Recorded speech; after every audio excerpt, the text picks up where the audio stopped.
Bonjour, mon cher frère. Monsieur, dites-nous un peu, nous sommes où? Nous sommes au sein de l'école Institut Molongi, Ça se situe où? qui se situe sur commune d'Enjili, l'avenue de l'hôpital, numéro 1 bis, sur quartier 7. Merci infiniment, monsieur. Nous parlons sur une thématique qui fait le toit de l'actualité. La thématique, c'est quel est l'apport entre l'éducation familiale et l'éducation scolaire dans une société. Et quant à vous, qu'est-ce que vous inspire un peu ce sujet? D'abord, c'est un sujet tellement pertinent, tellement important, qui pique la curiosité de tous les éducateurs. Et je pense que c'est même pour cette raison que vous aviez ciblé des écoles.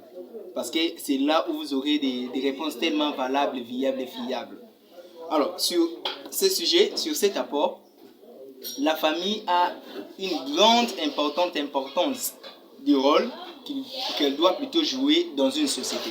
L'école, entre autres aussi, a cette importance ou cette charge qui lui incombe de modifier la société. Il y a même un adage, un proverbe qui dit: la plus grande richesse d'un pays, c'est l'homme. La plus grande richesse de l'homme, c'est l'enfant. La plus grande richesse de l'enfant, c'est l'éducation. Par là, nous allons comprendre que l'éducation est le soubassement tellement approprié pour faire épanouir une société.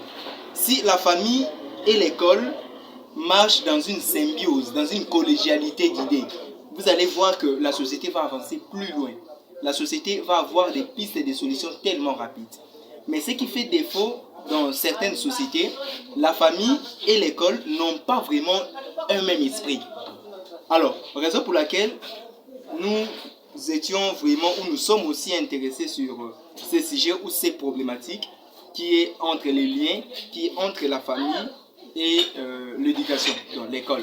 Et vous l'avez dit, monsieur, que l'éducation joue un rôle à partager dans une société entre la famille et l'école.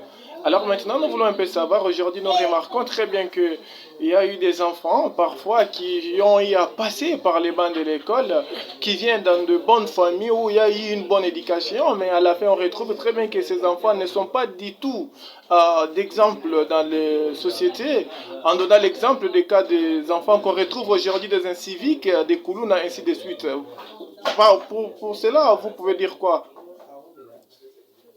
Bon, sur cette problématique, mon très cher, estimé, aimable confrère, nous les savons bien. Pour réussir dans la vie, ce n'est pas seulement le fait de passer par le banc de l'école. Vous allez voir, il y a certaines personnes qui n'ont même pas su s'asseoir sur le banc de l'école, mais ont une vie heureuse. Tout se passe sur la civilisation de chaque famille. Tout se passe sur la mentale de tout un chacun. Cela veut dire, vous pouvez passer par les bancs de l'école, mais si vous n'avez pas un mental d'assis, si vous ne savez pas comment connaître votre importance de l'importance importantielle, vous allez toujours jauger dans les mal.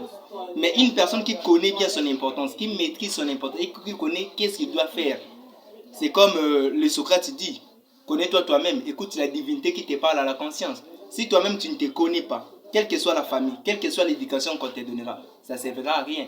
Mais aujourd'hui, nous remarquons très bien qu'il y a aussi des écoles dans notre pays qui fait parfois le bubis, c'est-à-dire qu'ils donnent l'éducation d'une manière d'intoxiquer aussi les enfants, d'aller faire aussi de n'importe quoi. Vous, en tant que l'homme du domaine, ça vous inspire aussi à quoi cela? Parler des écoles, moi j'ignore. Aucune école peut inciter un élève ou une personne à faire le mal. Il faut faire la part des choses et établir la différence entre les encadrés et les encadreurs. Il y a certaines écoles qui ne sont pas dignes d'être écoles, alors ne sont pas des écoles. Il n'y a pas de présuppositions dans le domaine scolaire. Soit vous êtes une école, soit vous ne l'êtes pas. Donc je pense que c'est ça. Nous, étant des encadreurs, nous connaissons l'importance de l'éducation. Et quand on parle de l'éducation, on parle de l'instruction, on parle de la morale. Et c'est ce que nous inculquons à tout un chacun qui vient embrasser notre établissement, qui est l'Institut Molongi. Et en tant qu'éducateur des masses, pour vous, comment vous définissez un peu le mot éducation? L'éducation est un atout essentiel et important qui peut transformer tout un chacun selon sa connaissance. Qui peut transformer une personne dans une société. Est-ce qu'aujourd'hui dans notre société, est-ce que l'éducation scolaire transforme vraiment la masse de la population? La réponse peut être affirmative ou négative. Alors, quant à ça, l'éducation dans notre pays ne joue plus le rôle qu'il fallait plutôt. Pourquoi? Parce que nous n'avons plus assez d'éducateurs. Nous n'avons plus assez de personnes qui doivent transmettre cette connaissance-là. Comme disait Ampateba, si un veillard meurt en Afrique, c'est toute une bibliothèque qui se brûle. Mais les veillards d'aujourd'hui, les veillards de cet instant ne sont plus une bibliothèque. Les veillards de cet instant, les parents de cet instant ne sont plus une bibliothèque pour les enfants. Alors l'éducation commence à perdre son efficacité. Et vous l'avez dit, l'éducation commence à perdre son efficacité en comprenant par là qu'il y a un problème d'efficacité dans notre pays à ce qui concerne l'éducation. Et quel sera votre dernier mot et qu'est-ce que vous demandez à l'État congolais? Ce que nous pouvons demander à l'État congolais, ce n'est pas de se mettre toujours sur l'appui que la gratuité peut-être de l'enseignement peut changer ou peut avoir de l'impact sur l'amélioration scolaire. Non. D'abord, il faut chercher à régler cet appareil qui fait fonctionner. Vous allez comprendre et connaître que plusieurs écoles de notre pays ne sont pas répertoriées. Alors comment vous allez gérer ou contrôler une chose qui ne sont pas répertoriées? Combien d'écoles avons-nous? Combien des écoles privées qui sont bidonnées, qui sont bouteillées? Alors, d'une école qui n'a pas une qualité, des enseignants qui sont là, est-ce que ce seront des encadrés, ce seront des poisons? Alors, il faut d'abord régler sur ces points-là de l'éducation des bases, surtout à l'école primaire. Il faut mettre des personnes qu'il faut à la place qu'il faut, comme on dit en anglais, the workmen in the workplace. Alors, si les personnes qu'il faut ne sont pas là pour faire leur travail, alors il y a d'autres personnes qui ne sont même pas du domaine, qui commencent à gâcher, à mettre de la poudre là où il ne fallait pas.